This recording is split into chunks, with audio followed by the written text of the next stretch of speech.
Beauty queen Sarah Marschke is the latest to have her torch snuffed on Survivor Heroes vs Villains, telling TV Week that she was totally blindsided to be given the boot so early in the game.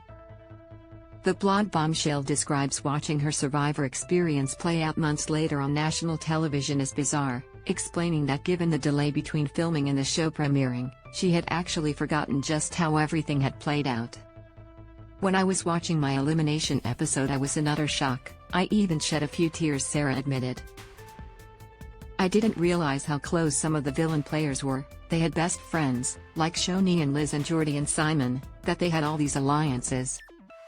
I thought that being in the background, being friends with everyone would keep me safe, but at the end of the day that made me untrustworthy, and they, the villains tribe, didn't know where I stood with their trust. I thought I was included in a few of those alliances, but watching the episode it became very clear that there was actually quite a lot that went on without me and I had absolutely no idea." So how exactly did Sarah get blindsided so easily? Considering prior to Tribal Council she thought she was in the majority, before realizing, too late, that the majority were in fact writing her name down. Well, according to Sarah, the villains tribe were really sneaky. Everyone was just so good at changing the subject.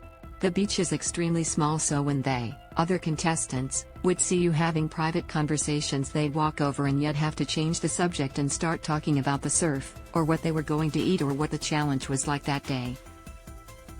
And what of her ill-fated friendships with both George and Simon?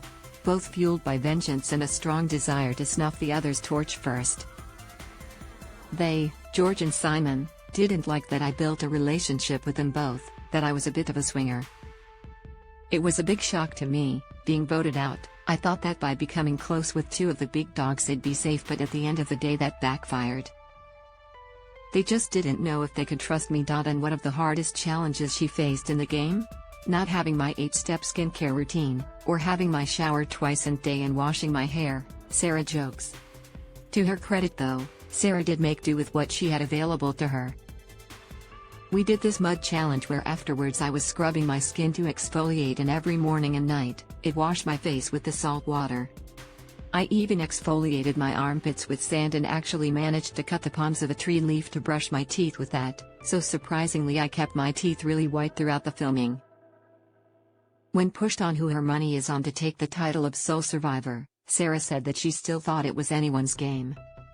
"I'm just sitting on the sidelines at the moment hoping that someone in the villains tribe can take home that Survivor trophy.